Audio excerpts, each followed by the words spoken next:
പിതാവിൻ്റെയും പുത്രൻ്റെയും പരിശുദ്ധാത്മാവിൻ്റെയും നാമത്തിൽ ആമീൻ. കർത്താവിൽ പ്രിയപ്പെട്ടവരെ, നോമ്പിൻ്റെ 6 എപ്പിസോഡ് കഴിഞ്ഞു. ഇത് 7-ാമത്തതാണ്. അത് പ്രയോജനപ്പെടുത്തുമെന്ന് വിചാരിക്കുന്നു എല്ലാവരും. അതിനാണ് ഞാൻ ഇത് ചെയ്യുന്നത്, ആഗ്രഹിക്കുന്നത്. അങ്ങനെ ആഗ്രഹമുള്ളവർക്ക് ഇത് ഉപകാരപ്പെടുമല്ലോ.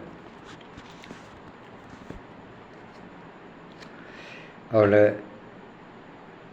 കഴിഞ്ഞ പ്രാവശ്യം ഞാൻ കഴിഞ്ഞ വീഡിയോയിൽ പറഞ്ഞിരുന്നത്, ശരീരത്തെ വർജന കൊണ്ടും ആഹാര നിയന്ത്രണം കൊണ്ടും നമ്മൾ ഉപവാസം കൊണ്ടുമൊക്കെ പട്ടിണിക്ക് ഇടുക. അങ്ങനെ ശരീരത്തിൻ്റെ ആഗ്രഹങ്ങളെ, ആസക്തികളെയൊക്കെ നമ്മൾ വർജിക്കുക, അതിനെ അതിജീവിക്കുക. എന്നിട്ട് ആത്മാവിനെ അതുപോലെ പട്ടിണിക്കിടരുത്, അതിന് ഭക്ഷണം കൊടുക്കണം. ആത്മാവിൻ്റെ ഭക്ഷണമാണ് വചനം. ദൈവത്തോടു കൂടിയായിരുന്ന് ആ വചനത്തിൽ തന്നെ കഴിയണം. ഈ 50 ദിവസങ്ങളിലും മറ്റ് ജോലികളൊന്നും ചെയ്യേണ്ടെന്നല്ല, ചെയ്യേണ്ടുന്നവർക്കൊക്കെ പോകാം, എല്ലാം ചെയ്യാം. പക്ഷേ കൂടുതലും നമ്മൾ ആ വചനത്തിൽ തന്നെ വേരൂന്നി ആയിരിക്കണം നമ്മളുടെ മനസ്സ്, നമ്മളുടെ ആത്മാവ്. അത് അങ്ങനെയാണ് ആത്മാവിന് പോഷണം കൊടുക്കേണ്ടുന്നത്. അപ്പോൾ അതിൻ്റെ വചനത്തിൻ്റെ കാര്യങ്ങൾ ഞാൻ പറഞ്ഞു. വചനം ആത്മാവിന്, ശരീരമുള്ള വിശപ്പോ വേദന ഇതൊക്കെ സഹിക്കുമ്പോൾ നമ്മൾ ഇവിടെ ആത്മാവിന് മധുരിക്കുന്ന മധുരമുള്ള വചനമാണ് ഭക്ഷണമായിട്ട് കൊടുക്കുന്നത്. അങ്ങനെ അതിൻ്റെ ഉദാഹരണങ്ങളൊക്കെ ഞാൻ പറഞ്ഞു. അത് സങ്കീർത്തനം 19 10-ാമത്തെ വാക്യത്തിൽ പറയുന്നുണ്ട്. അത് കർത്താവിൻ്റെ വചനം അത് തേൻകട്ടയേക്കാളും മാധുര്യമുള്ളതാകുന്നു. അപ്പോൾ അതാണ് വചനത്തിൻ്റെ കാര്യം. അത് അതുപോലെ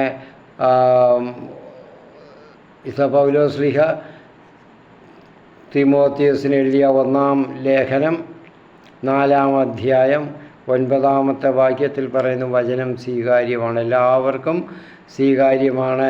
അതിൽ സംശയിക്കേണ്ട, അതിലുള്ളത് എല്ലാം തന്നെ വിശുദ്ധമായതാണ്. അപ്പോൾ ഇത് നമ്മൾ പറയുമ്പോൾ ആത്മാവിൻ്റെ പോഷണമാണ് നമ്മൾ പറയുന്നത്. കർത്താവ് പറഞ്ഞിട്ടുണ്ടല്ലോ, ഇത് ദൈവരാജ്യം ബലപ്രയോഗത്തിനൊക്കെ പാത്രമായിരിക്കുന്നു എന്ന്. അത് ശരീരത്തിൻ്റെ മേലുള്ള ആ ബലപ്രയോഗം, ശരീരത്തിൻ്റെ ആസക്തികളിന്മേൽ, അതിൻ്റെ മോഹങ്ങളിന്മേലുള്ള ആ ബലപ്രയോഗം. അതുകൊണ്ട് അതിനെ നമ്മൾ അങ്ങനെ അതിജീവിച്ച് ആത്മാവിൽ നമ്മൾ ശക്തി പ്രാപിക്കുക എന്നുള്ളതാണ് അതിൻ്റെ അർത്ഥം. അത് നമ്മൾ കഴിഞ്ഞ വീഡിയോയിൽ പറഞ്ഞു. അങ്ങനെ വരുമ്പോൾ നമ്മൾക്ക് ഈ നോയമ്പ് കാലത്ത് മനസ്സിൽ നിന്നും പ്രധാനപ്പെട്ട പാപങ്ങളാകുന്ന അല്ലെങ്കിൽ ആസക്തികളാകുന്ന 5 തിന്മകൾ നമ്മൾക്ക് ഒഴിവാക്കാൻ കഴിയും ഈ നോയമ്പ് കൊണ്ട്.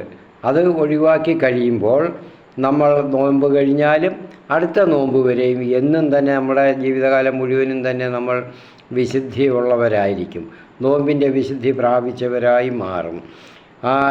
എന്തൊക്കെയെന്ന് നോക്കാം. ഒന്ന്, കാമം എന്ന് പറഞ്ഞാൽ അതിയായ ആഗ്രഹം, എനിക്ക് അത് കൂടിയേ തീരൂ എന്നുള്ള മോഹം, ആഗ്രഹം, അതിനാണ് കാമം എന്ന് പറയുന്നത്. അത് മനുഷ്യരെയാകാം, അല്ലെങ്കിൽ വസ്തുക്കളെയാകാം, പണത്തെയാകാം. അങ്ങനെ ആ കാമത്തിൽ നിന്നും, അങ്ങനെയുള്ള അതിയായ ആഗ്രഹം, തീവ്രമായ അഭിനിവേശത്തിൽ നിന്നും നമ്മൾ ഒഴിഞ്ഞിരിക്കണം. കാരണം അങ്ങനെ അമിതമായ ആഗ്രഹവും അത് കാമിക്കുക എന്നുള്ള ആ സ്വഭാവം അത് ഒരിക്കലും ഒരു സദാചാരം അല്ല, അതിന് വിരുദ്ധമാണ്. അപ്പോൾ പിന്നെ ആത്മീയമായും അത് തീർത്തും വിരുദ്ധമായതാണ്. അതുകൊണ്ട് നമ്മൾ അതിൽ നിന്ന് ഒഴിഞ്ഞിരിക്കണം. അപ്പോൾ അതിൻ്റെ എതിരായിട്ടുള്ള പുണ്യം നമ്മൾ വിരക്തിയാണ്. ഇതിൽ നിന്നെല്ലാം ഈ അമിതമായ മോഹം, അമിതമായ ആഗ്രഹം, തീവ്രമായ ആഗ്രഹം, എനിക്ക് കൂടിയേ തീരൂ എന്നുള്ള ആ മോഹത്തിൽ നിന്ന് ഒഴിഞ്ഞ് വിരക്തി എന്ന പുണ്യം നമ്മൾ പ്രാപിക്കണം. എന്താണ് വിരക്തി എന്ന് പറയുമ്പോൾ? ഇതിൽ നിന്നെല്ലാം ഒഴിഞ്ഞിരിക്കുക. അതായത് ഇതൊന്നും എൻ്റേതല്ല, എല്ലാം മറ്റുള്ളവരുടേതാണ്, ദൈവത്തിൻ്റെ വകയാണ്, ദൈവം മറ്റുള്ളവർക്ക് കൊടുത്തതാണ്, മറ്റുള്ളവരുടെ വകയാണ്. അപ്പോൾ നമ്മൾക്ക് അത് നമ്മൾ അടിസ്ഥാനമാക്കിയാൽ നമ്മൾക്കതിൽ നിന്ന് മോചനം പ്രാപിക്കാൻ പറ്റുക. കാമത്തിൽ നിന്ന്. കാമമെന്ന് പറഞ്ഞ് ഞാൻ പറഞ്ഞു, വേറെ അർത്ഥത്തിലോ എടുക്കും, പ്രേമമെന്നോ അല്ലെങ്കിൽ ശാരീരിക അഭിലാഷമെന്നൊക്കെ ചിലരൊക്കെ വ്യാഖ്യാനിക്കും. അതാണ് ഒഴിച്ചുകൂടാൻ പറ്റാത്തതാണ്, ഉണ്ടായെങ്കിലേ പറ്റുകയുള്ളൂ എന്നൊക്കെയുള്ളതാണ്. അതല്ല കാമമെന്ന് പറഞ്ഞപ്പോൾ അതിൻ്റെ മലയാളത്തെ വാക്കിൻ്റെ അർത്ഥം അതിയായ മോഹം, ഒഴിച്ചുകൂടാൻ പറ്റത്തില്ല എന്ന്, ഒഴിവാക്കാൻ പറ്റത്തില്ല എന്ന് നമ്മൾ മനസ്സ് തീരുമാനിക്കുന്ന ആഗ്രഹം, അതിനാണ് പറയുന്നത്. മറ്റുള്ളതിനെ നമ്മൾ അമിതമായി ആഗ്രഹിക്കുന്നതിനാണ്. ഇനി രണ്ടാമത്തത് ക്രോധം. ആ തിന്മ ഒഴിവാക്കാൻ പറ്റും. അപ്പോൾ നമ്മൾ ക്രോധത്തിൻ്റെ പുണ്യമാണ് അതിനായിട്ടുള്ള ശാന്തത, സൗമ്യത, ഇതൊക്കെ.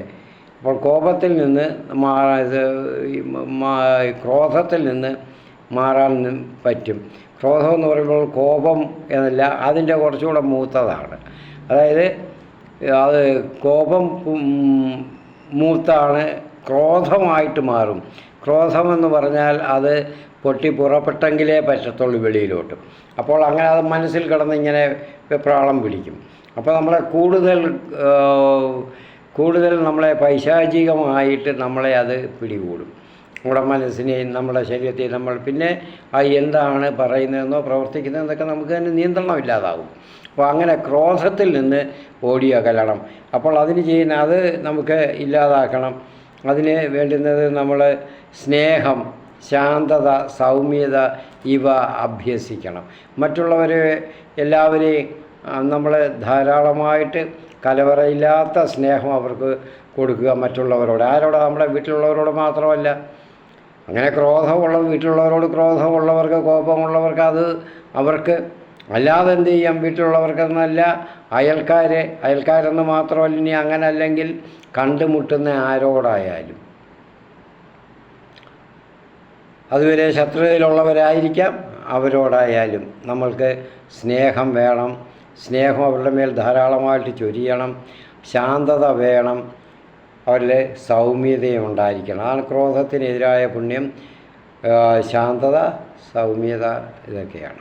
അപ്പോൾ സ്നേഹമുള്ളിടത്ത് നമ്മൾ അത് കൂടുതലായിട്ട് ഇങ്ങനെയുള്ള ദോഷങ്ങൾ നമ്മുടെ മനസ്സിൽ നിന്ന് ഉണ്ടാകുകയില്ല.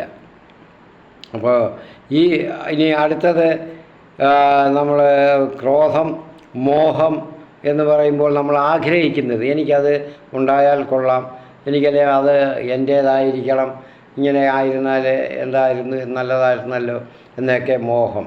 അപ്പോൾ ഈ മോഹം കൂടുമ്പോഴാണ് പിന്നെ അതിനെ കാമിക്കുന്നു, പിന്നെ അതിനെ കൂടുതൽ ആയിട്ട് അതിലേക്ക് കടക്കാനുള്ള, കൈക്കലാക്കാനുള്ള എടുത്തുചാട്ടമാണ് പിന്നെ ഉണ്ടാകുന്നത്.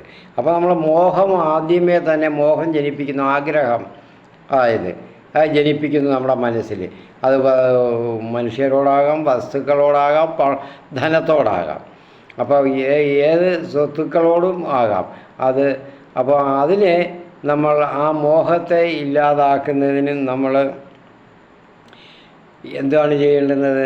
അത് ഞാൻ നേരത്തെ പറഞ്ഞത്, നമ്മൾ അതിനെ ശാന്തത കൊണ്ടാണ്, സൗമ്യത കൊണ്ടാണ് അതിനെ തീർക്കാൻ പറ്റുന്നുള്ള. ഇത് എൻ്റേതല്ല. എന്ത് വസ്തുവിനെ ആയാലും നമ്മൾ മോഹിക്കുന്നുവെങ്കിൽ അതെൻ്റേതല്ല, ദൈവത്തിൻ്റേതാണ്. ദൈവം ആർക്ക് കൊടുക്കുന്നുവോ അവർക്കാണ്. അല്ല നമ്മൾക്ക് തട്ടിയെടുക്കാനോ കൈക്കലാക്കാനോ ഉള്ളത് അല്ല എന്ന് നമ്മൾ തീരുമാനിച്ചു കഴിഞ്ഞാൽ, നമ്മുടെ മനസ്സിൽ തീരുമാനിച്ച് നമ്മൾ മനസ്സിനെ പാകപ്പെടുത്തി കഴിഞ്ഞാൽ നമ്മൾക്ക് മോഹം നമ്മൾക്ക് മാറ്റി നിർത്താൻ കഴിയും. അതുവഴി ക്രോധവും മാറ്റി നിർത്താൻ, കാമവും മാറ്റി നിർത്താൻ കഴിയും. അതായത് മോഹത്തിൻ്റെ ഉന്നതാവസ്ഥയാണ് കാമം. അപ്പോൾ ഉള്ളതുകൊണ്ട് തൃപ്തി അടയുക, ദൈവം നമുക്ക് തന്നതുകൊണ്ടുള്ള തൃപ്തി അടയുക, സന്തോഷിക്കുക. തന്ന നന്മകൾ അത് തന്നെ ധാരാളം, നമ്മുടേതല്ല. കാരണം എല്ലാം ദൈവമാണ് തരുന്നത്, കർത്താവിൻ്റേതാണ് എന്നുള്ളത് നമ്മൾ മനസ്സിലാക്കുക, നമ്മളത് സ്വീകരിക്കുക. ബാക്കിയുള്ളതൊന്നും എൻ്റേതല്ല. അതുകൊണ്ട് നമ്മൾ തൃപ്തിപ്പെടാൻ സാധിക്കണം. അല്ലെങ്കിൽ നമ്മൾ നോയമ്പ് നോക്കിയിട്ട് എന്തുവാ കാര്യം? അപ്പോൾ കൂടുതലായിട്ടൊന്നും ആഗ്രഹിക്കരുത്. നോയമ്പ് കാലത്ത് ഉള്ളത് ഇതാണ്, നമുക്കുള്ളത് കൊണ്ട് തൃപ്തി അടയുക. അതിലും മിച്ചമുള്ളതോടെ മറ്റുള്ളവർക്ക് വേണ്ടി പങ്കുവയ്ക്കുക, ഷെയർ ചെയ്യുക എന്നുള്ളതാണ്. അപ്പോൾ ഇനി അത് അടുത്തത് മതം, കാമം, ക്രോധം, മോഹം, മതം. മതിക്കുക എന്ന് പറഞ്ഞാൽ അത് കൂടുതലായിട്ട് ആസ്വദിച്ച് ഉന്മത്തനാകുക, അതിൻ്റെ സന്തോഷത്തിൽ, അതിൻ്റെ കൈക്കലാക്കിയെന്നുള്ള മനസ്സിൻ്റെ ആ അവസ്ഥയിൽ, എല്ലാം നേടിയെന്നുള്ള അവസ്ഥയിൽ നമ്മൾ അതിൻ്റെ ആസ്വദിക്കുക, ഉന്നതാവസ്ഥയിൽ നമ്മൾ ആസ്വാദനം, നമ്മുടെ അതിനെ എൻജോയ് ചെയ്യുക എന്നുള്ളതാണ്. അപ്പം ആ മതിക്കുക, അതിലങ്ങ് അമിതമായിട്ട് അതിൽ വിട്ടുള്ള ആനന്ദം വസ്തുക്കളിൽ, പിന്നെ നമ്മുടെ ധനത്തിൽ, എന്തിലുമാകാം, മനുഷ്യരിലുമാകാം. അപ്പോൾ അങ്ങനെ വരുന്ന ആ മതം മതിക്കുക എന്നുള്ളത്, അപ്പോഴേ ഈ മതിക്കുന്ന സ്വഭാവം ഏതിലും അത് കൈക്കലാക്കി അത് മതിക്കുക, അമിതമായിട്ട് ആസ്വദിക്കുക. അങ്ങനെ വരുമ്പോൾ ഈ പാപങ്ങളെല്ലാം, മേൽപ്പറഞ്ഞ പാപങ്ങളെല്ലാം തന്നെത്താനെ ഉണ്ടായിക്കൊള്ളും. അപ്പോൾ അത് വലിയ കുഴപ്പമാണ്. അത് സന്തോഷിക്കുകയും ആനന്ദിക്കുകയും അതൊക്കെ ചെയ്യുന്നതിനേക്കാളും ഉയർന്ന അതിൻ്റെ ആ പ്രവൃത്തികളുടെയൊക്കെ, ആ വികാരങ്ങളുടെയൊക്കെ ഉയർന്ന അവസ്ഥയാണ് മതം മതിക്കുക എന്ന് പറയുമ്പോൾ. അപ്പോൾ അതിന് നമ്മൾ അതില്ലാതാക്കുന്നത് എങ്ങനെയാണ്? എളിമയും ദാരിദ്ര്യവും ഒന്നുമില്ലെന്നുള്ള ആ അവസ്ഥ നമുക്കുണ്ടാകണം. നമ്മുടേത് ഒന്നുമില്ല, ഞാൻ ഇതിനൊന്നും യോഗ്യനല്ല, അത് ദാരിദ്ര്യം, ഇല്ലായ്മ, എൻ്റേതല്ല എന്നുള്ളത്, അതാണ് ഇല്ലായ്മ എന്ന് പറയുന്നത്. അല്ല എന്നാൽ എനിക്ക് ഉള്ളതൊക്കെ ഒന്നും ഇല്ലെന്നുള്ളത് വെച്ച് വരുത്തി തീർക്കുക എന്നുള്ളതല്ല. ഇതൊന്നും എൻ്റേതല്ല, അത് ദൈവത്തിൻ്റേതാണ്. അപ്പോൾ ആ മതം നമ്മൾക്ക് മനസ്സിനെ മതിക്കാൻ വിടാൻ സാധിക്കുകയില്ല. അപ്പോൾ അങ്ങനെയുള്ള ഒരു ചിന്ത അപ്പോൾ നമ്മൾ കൊണ്ടുവരണം. നോയമ്പ് കൊണ്ട് നമ്മൾ അഭ്യസിക്കേണ്ടതാണ് ഈ 4 പുണ്യങ്ങൾ. ഇനി 5 ഞാൻ പറയാം. ഒന്ന് മാത്സര്യം. മാത്സര്യം എന്ന് പറയുമ്പോൾ മത്സരിക്കുക, മറ്റുള്ള എല്ലാത്തിനോടും അങ്ങ് മത്സര്യ ബുദ്ധി, മാത്സര്യം ഉണ്ടാവുക. അതിന് നമ്മൾ സംയമനം പാലിക്കുക എന്നുള്ളതാണ് എല്ലാത്തിലും. അപ്പോൾ ഈ കാമം, ക്രോധം, മോഹം ഇതെല്ലാം വരുമ്പോഴാണ് അതിൻ്റെ കൂടെ വരുന്നതാണ് മാത്സര്യം. അപ്പോൾ ഇതെല്ലാം കൈക്കലാക്കുന്നതിന്, എല്ലാം ഉണ്ടാകുന്നതിന്, തൻ്റേതാക്കുന്നതിന്, തൻ്റെ വരുതിയിലാക്കുന്നതിനുള്ള മത്സരമാണ്. മറ്റുള്ളവരെക്കാളും മുൻപേ അവർക്കുള്ളതും മറ്റുള്ളവർക്കുള്ളതും എല്ലാം എൻ്റേതാക്കി മാറ്റണമെന്നുള്ള മനസ്സിൻ്റെ, ശരീരത്തിൻ്റെ ആ ചിന്ത. നമ്മുടെ ബോധതലങ്ങളൊക്കെ അതിനെ നമ്മളങ്ങനെ നയിച്ചുകൊണ്ടിരിക്കുക. എപ്പോഴും മത്സരിക്കാൻ, മറ്റുള്ളവരോട് മത്സരിക്കുക. അവർക്കുള്ള അവർക്ക് അവകാശം വിട്ടുകൊടുക്കാൻ പറ്റത്തില്ല. അതിനേക്കാളും മുൻപേ എനിക്കത് കൈക്കലാക്കണം. അത് നല്ല കാര്യങ്ങൾക്കാണെങ്കിൽ നല്ലതാണ്, അത് ഗുണം ചെയ്യും. അതല്ലല്ലോ ചെയ്യുന്നത്. മറ്റുള്ളവർക്ക് നന്മയുണ്ടാകുന്ന, അവർക്ക് നേട്ടങ്ങൾ ഉണ്ടാകുന്നത് അവർക്കുണ്ടാകാൻ പാടില്ല, എനിക്ക് തന്നെ ഉണ്ടാകണമെന്നുള്ള മത്സരം, അല്ലെങ്കിൽ അവർക്കുണ്ടെങ്കിൽ അതിനേക്കാൾ ഉപരിയായിട്ട് എനിക്ക് ഉണ്ടാക്കണമെന്നുള്ള മാത്സര്യം, അതിനെയാണ് ഞാൻ പറയുന്നത് തെറ്റാണെന്നുള്ളത്. അത് നമ്മൾ മാറ്റാനായിട്ട് നമ്മൾക്ക് മനസ്സിൻ്റെ സൗമ്യതയും ശാന്തതയും നമ്മളുടെ മനസ്സിലുണ്ടെങ്കിൽ അതും നമുക്ക് കീഴ്പ്പെടുത്താൻ പറ്റും. മറ്റുള്ളവരോട് മത്സരിക്കാൻ പോകാൻ അകല്ല. ദൈവതത്വമാണ് എല്ലാം ദൈവം തരുന്നതാണ്. ദൈവം തന്നെങ്കിലേ ഉണ്ടാകത്തുള്ളൂ. അല്ലെങ്കിൽ അത് ആസ്വദിക്കാനും സുഖിക്കാനും ഒന്നും നമ്മൾക്ക് പറ്റുകയില്ല എന്നുള്ളത്. നമ്മുടെ മനസ്സിന് അത് സുഖമല്ല, പകരം ദോഷം വരും എന്നുള്ളത് മനസ്സിൽ ഉണ്ടെങ്കിൽ ആ ഒരു ചിന്ത നമ്മുടെ മനസ്സിൽ കൊണ്ടുവരണം. അതുണ്ടെങ്കിൽ നമ്മൾക്ക് ഈ ദോഷങ്ങളെല്ലാം, ഈ ക്രോധം, മോഹം, മദം, മാത്സര്യം, ഈ 5 ദോഷങ്ങളും നമ്മളെ ബാധിക്കാതിരിക്കും. അതിനെതിരായിട്ടുള്ള ഞാൻ പറഞ്ഞ പുണ്യങ്ങളും ആയിരിക്കും നമുക്ക് പിന്നെ ലഭിക്കുന്നത്. അപ്പോൾ ഈ നോമ്പുകാലം നമ്മൾ ഈ പുണ്യങ്ങളൊക്കെ സമ്പാദിച്ച് വയ്ക്കണം. കാരണം എന്താ, ഈ നോമ്പ് കഴിഞ്ഞിട്ടുള്ള ജീവിതം, ഈ 50 ദിവസം കഴിഞ്ഞിട്ടുള്ള ജീവിതമില്ലേ, ഈ 365-63 ദിവസത്തിൽ നമ്മൾ ഈ 50 നോമ്പ് 50ഉം കഴിഞ്ഞിട്ട് പിന്നെയും 315 ദിവസങ്ങൾ എങ്ങനെയാണ് കഴിയുന്നത്? അപ്പോൾ അതിലേക്കുള്ള ഡിപ്പോസിറ്റാണ് നമ്മളിപ്പോഴിത് അഭ്യസിച്ച് സ്വായത്തമാക്കുക എന്നുള്ളത്. അപ്പോൾ നമുക്ക് പിന്നീട് നമ്മുടെ ജീവിതത്തിൽ ഈ 50 ദിവസത്തിന് ശേഷവും നമ്മൾക്ക് ഇങ്ങനെയൊക്കെയുള്ള ചിന്തകൾ, നമ്മുടെ ആഗ്രഹങ്ങളെല്ലാം ഇതെല്ലാം വന്നു പോകും. നമ്മുടെ ആ പ്രലോഭനങ്ങളൊക്കെ നമ്മൾക്ക് വന്നു. അങ്ങനെ പ്രലോഭനമുള്ളപ്പോൾ നമുക്കിതെടുത്ത് ഉപയോഗിക്കാൻ ഈ പുണ്യങ്ങൾ സമ്പാദിച്ച് വെച്ചാൽ സാധിക്കും. അതൊരു ഡിപ്പോസിറ്റായിട്ട് അവിടെ കിടക്കും. അത് നമുക്ക് നല്ലൊരു ഡിപ്പോസിറ്റാണ് നമുക്ക് ദൈവം മുൻപാകെ ഉള്ളത്. അത് നമ്മുടെ ദൂതന്മാർ നമുക്ക് ഉള്ളത് ദൂതന്മാരുണ്ട്. അവർ നമ്മളെ തെറ്റുകളിൽ വീഴാതെ നമ്മളെ പ്രാർത്ഥിക്കുമല്ലോ. നമ്മൾ മാലാഖമാരെ ഞങ്ങൾ പ്രാർത്ഥിക്കുന്നത് അങ്ങനെയാണ്. അപ്പോൾ മാലാഖമാരെ ഈ ദിവസം മുഴുവനും, എൻ്റെ ഈ ജീവിത കാലയളവ് മുഴുവനും തെറ്റുകളിൽ വീണു പോകാതെ നിങ്ങളുടെ കരങ്ങളിൽ എന്നെ കാക്കണമേ, അല്ലെങ്കിൽ ഞങ്ങളെ കാക്കണമേ എന്ന് നമ്മൾ പ്രാർത്ഥിക്കുന്നു. അപ്പോൾ അങ്ങനെ പ്രാർത്ഥിക്കുമ്പോൾ ഈ ദൂതന്മാർ നമ്മുടെ ഈ ഡിപ്പോസിറ്റ് നമുക്ക് ഉപയോഗിക്കാൻ പറ്റും. അവർക്ക് നമ്മളെ കൊണ്ട് അത് ദൈവത്തോടെ പറയാനും പരിശുദ്ധാത്മാവിനോട് പറഞ്ഞ് അവർ നമ്മളെ അത് കാത്തുകൊള്ളാൻ പറ്റും. പരിശുദ്ധാത്മാവ് ദൂതന്മാരോട് പറയും നമ്മളെ കാക്കുന്നതിന്. അപ്പോൾ അത് നമ്മൾ അറിഞ്ഞിരിക്കണം. അല്ലാതെ വെറുതെ അങ്ങ് പറഞ്ഞ് വിട്ട് അത് പ്രാർത്ഥനകൾ ഇങ്ങനെ ചറവറ എന്ന് പറഞ്ഞ് വിട്ട് അങ്ങ് പോവുകയല്ല വേണ്ടിയത്. അതൊക്കെ മനസ്സിനെ കുറച്ച് നമ്മൾ തിടപ്പെടുത്തണം. എന്നിട്ട് അതിൽ അത് സ്വായത്തമാക്കണം. നമ്മുടെ ബോധതലങ്ങളിൽ, നമ്മുടെ ശരീരത്തിൻ്റെ ഓരോ കോശങ്ങളിലും അത് ദൃഢമായി ഉണ്ടായിരിക്കണം, ദൃഢമായി സ്ഥിതി ചെയ്യണം. അപ്പോൾ അത് ഒരു ഡിപ്പോസിറ്റായിട്ട് കിടക്കും, ഞാൻ പറഞ്ഞ പോലെ. അപ്പോൾ വിശുദ്ധ അപ്രയം പറയുന്നത് നല്ല വിളവിനായിട്ട് കർഷകൻ എന്ത് ചെയ്യും? ഓരോ കൃഷി കഴിയുമ്പോഴും, ഓരോന്നിനും കൃഷിക്ക് മുൻപേ ഓരോ സമയത്തും ചിലപ്പോൾ വർഷത്തിൽ 2 or 3 പൂ കൃഷി ചെയ്യുന്നതാണെങ്കിൽ അതിനൊക്കെ മുൻപായിട്ട് ഭംഗിയായിട്ട് നിലം ഉഴുത് മറിച്ച് പരുവമാക്കും. കൃഷിക്ക് ഉപയോഗിക്കുക കട്ടയൊക്കെ ഉടച്ച് എല്ലാം കളകളൊക്കെ കളഞ്ഞ് പോച്ചകളൊക്കെ എടുത്ത് കളഞ്ഞ് നമ്മളത് ഒരുക്കും.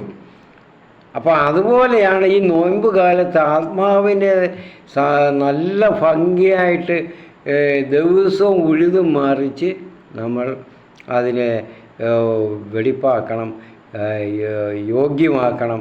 നല്ല വിളവിന് വിത്ത് വിതയ്ക്കാൻ വേണ്ടിയുള്ള പരിശുദ്ധാത്മാവ് ആ വിത്ത് അപ്പോൾ നമ്മളങ്ങനെ ആക്കുമെങ്കിൽ ഉഴുതു മറിച്ച് വെടിപ്പാക്കി നിരപ്പാക്കി അങ്ങനെ ചെയ്യുമ്പോൾ പരിശുദ്ധാത്മാവ് ആ വിത്തുകൾ നമ്മൾ വിതയ്ക്കും. വചനമാകുന്ന വിത്ത്, പുണ്യങ്ങളാകുന്ന വിത്തുകൾ, ഇതെല്ലാം പരിശുദ്ധാത്മാവ് വിതച്ച് നമ്മുടെ ആത്മാവിനെ സമ്പുഷ്ടമാക്കും. അങ്ങനെയുള്ളവർക്ക് ജീവിതകാലം മുഴുവനും വിശുദ്ധി പ്രാപിക്കാൻ കഴിയും. അല്ലെങ്കിൽ ഞാൻ ഈ നോയമ്പ് വേണ്ട അടുത്ത നോയമ്പിൽ ഞാൻ നോക്കിക്കൊള്ളാം എന്ന് വിചാരിക്കാൻ പറ്റത്തില്ല. ചിലപ്പോൾ ലൂക്കായുടെ സുവിശേഷത്തിൽ പറയുന്നുണ്ട്, ഒരു ധനികന്, ഭോഷനായ ധനികൻ, അതിൻ്റെ ടൈറ്റിൽ കൊടുത്തിരിക്കുന്നത് അങ്ങനെയാണ്. നമ്മളെ ടൈറ്റിലൊന്നും സുവിശേഷകരല്ലേ അടുത്ത കാലത്ത് ഒക്കെ കൊടുത്തിട്ടുള്ള ടൈറ്റിൽ നമുക്ക് വിശ്വാസികൾക്ക് പ്രത്യേകം മനസ്സിലാകാൻ വേണ്ടി പെട്ടെന്ന് അവിടെ എടുത്ത് നോക്കാമല്ലോ, അതിനു വേണ്ടിയാണ്. അല്ലാതെ ഇനി ആരും വിചാരിക്കരുത് വേദപുസ്തകം അല്ല സുവിശേഷം എഴുതിയവരെല്ലാം ടൈറ്റിൽ കൊടുത്ത് എഴുതിയതാണെന്ന്. അങ്ങനെയൊന്നുമല്ല.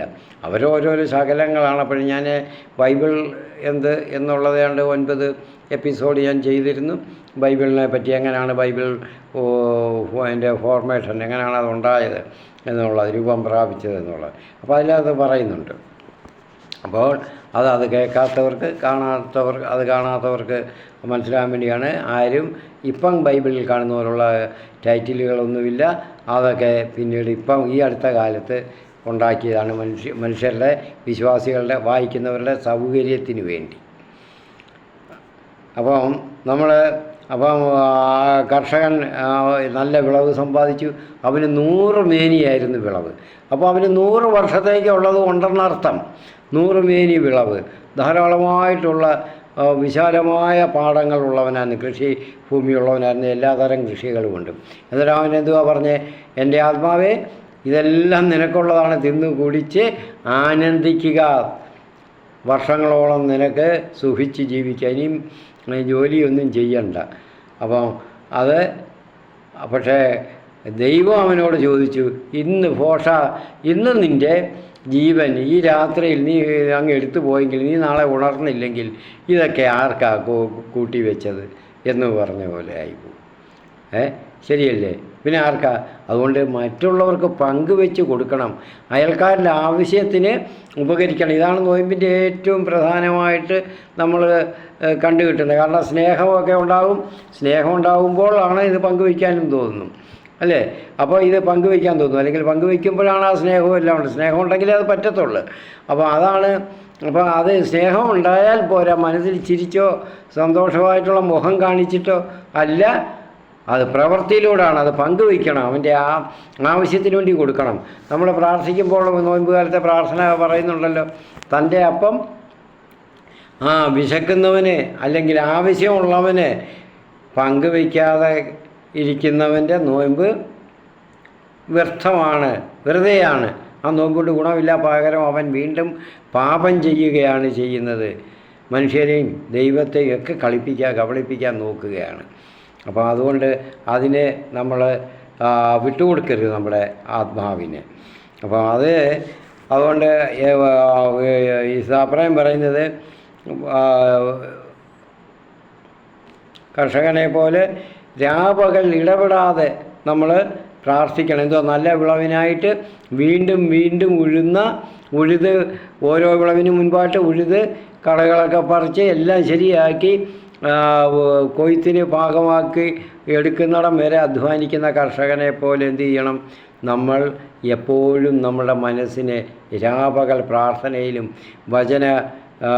വചനത്തിലും വളർത്തിക്കൊണ്ടിരിക്കണം എന്നാണ് പറയുന്നത്.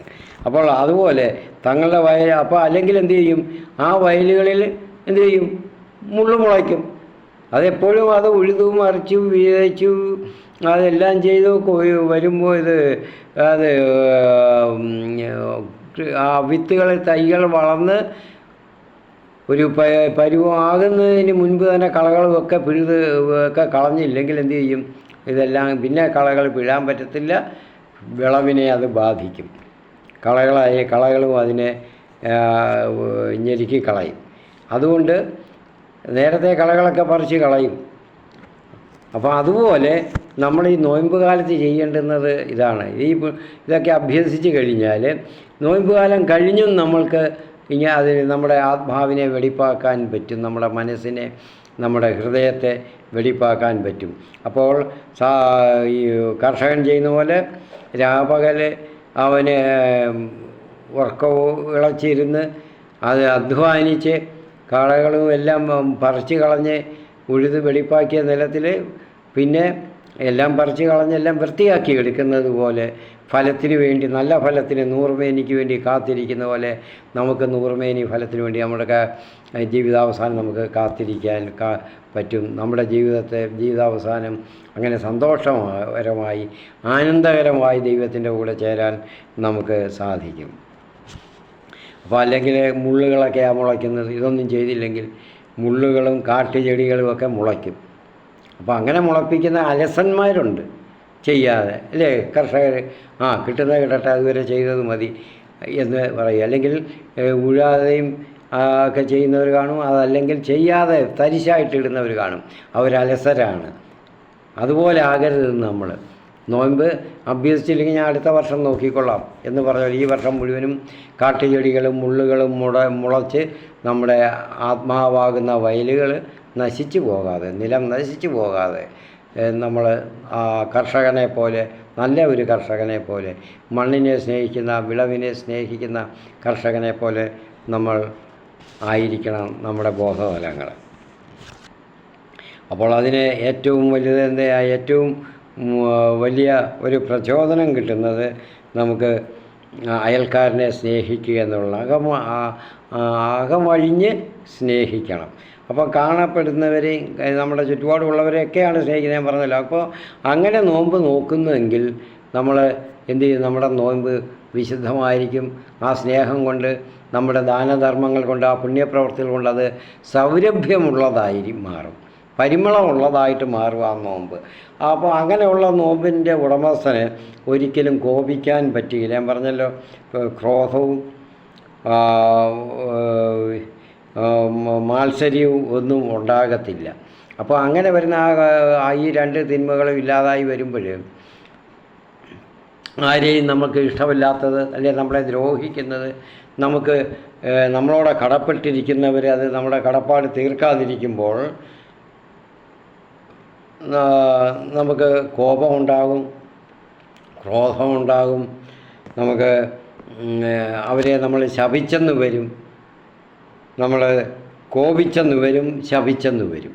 അപ്പോൾ അത് ഉണ്ടാകാതിരിക്കാൻ നമ്മൾ സ്നേഹത്തിൽ, ദൈവസ്നേഹത്തിൽ വളരണം. ആത്മാവിനെ, നമ്മുടെ ബോധതലങ്ങളെ വളർത്തണം. അപ്പോൾ അങ്ങനെ അതിന് പകരം നമ്മൾ അതിനെ എങ്ങനെയാണ് നമ്മൾ ശീലിക്കേണ്ടത്? അവരെ അനുഗ്രഹിക്കാൻ പഠിക്കണം. നമ്മളോട് തിന്മ പ്രവർത്തിച്ചവരാണ്, അവരെ അനുഗ്രഹിക്കാൻ. ദൈവം നിന്നെ അനുഗ്രഹിക്കട്ടെ, അല്ലെങ്കിൽ നിങ്ങളെ അനുഗ്രഹിക്കട്ടെ, നിൻ്റെ കുടുംബത്തെ നിന്നെയും നിൻ്റെ കുടുംബത്തെയും നിൻ്റെ പ്രവൃത്തികളെയും അനുഗ്രഹിക്കട്ടെ എന്ന് അനുഗ്രഹിക്കാൻ പഠിക്കണം. ഈ നോമ്പ് കാലത്ത് നമ്മളത് ശീലിക്കേണ്ട വലിയൊരു പുണ്യമാണ്. മറ്റുള്ളവർക്ക് ദൈവാനുഗ്രഹം നമ്മൾ നേരുക, അവർക്കുണ്ടാകട്ടെ, എന്നാലും ഉണ്ടാകട്ടെ, വീണ്ടും വീണ്ടും ഉണ്ടാകട്ടെ. അല്ല ദരിദ്രനോട് മാത്രമല്ല, ദൈവം തന്നെ അനുഗ്രഹിക്കട്ടെന്ന് എത്ര അത്യുന്നതരായവരോട് നമുക്ക് പറയാം. നമ്മൾക്ക് മറ്റുള്ളവരെ അനുഗ്രഹിക്കാൻ പഠിക്കണം. അപ്പോൾ അങ്ങനെ വരുമ്പോൾ നമ്മുടെ നോമ്പിന് ദുർഗന്ധമല്ല, പരിമളമാണ്. നമ്മുടെ നോമ്പിനെ, നമ്മുടെ പ്രാർത്ഥനകളെ, നമ്മുടെ മനസ്സിനെ സ്വർഗത്തിലേക്ക്, ദൈവത്തിൻ്റെ പക്കലേക്ക് ഉയർത്താൻ കഴിയും. ദൂതന്മാർ അവിടെ ഉയർത്തും, അവർക്ക് അടുത്ത് വരാൻ സാധിക്കും. കാരണം ദുർഗന്ധമില്ല, കോപത്തിൻ്റെയും ശാപത്തിൻ്റെയും ദുർഗന്ധമില്ല. പകരം സ്നേഹത്തിൻ്റെയും കാരുണ്യത്തിൻ്റെയും അനുകമ്പയുടെയും പ്രാർത്ഥനകളുടെയും പരിമളമാണ് നമ്മുടെ ആത്മാവിൽ നിന്ന് ഉയരുന്നത്, നമ്മുടെ നോമ്പിൽ നിന്ന്. അപ്പോൾ അങ്ങനെ നോമ്പിൽ നമ്മൾക്ക് വിശിഷ്ടങ്ങളായി പുണ്യങ്ങൾ സമ്പാദിച്ചുകൊണ്ട് നമുക്ക് നമ്മുടെ ജീവിതം മുഴുവനും തന്നെ, ജീവിതകാലം മുഴുവനും തന്നെ നമുക്ക് ധന്യമാക്കാൻ വേണ്ടി സാധിക്കട്ടെ എന്ന് പ്രാർത്ഥിച്ചുകൊണ്ട് ഇന്നത്തെ ഈ വീഡിയോ ഉപദേശം ഞാൻ ഉപസംഹരിക്കുന്നു. നമ്മുടെ പ്രാർത്ഥനകളെല്ലാം എപ്പോഴും ഈ രീതിയിൽ ആയിരിക്കണം. അതിനുവേണ്ടി പരിശ്രമിക്കുക. ആമീൻ. സ്തോത്രം. ഹല്ലേലൂയ. നന്ദി.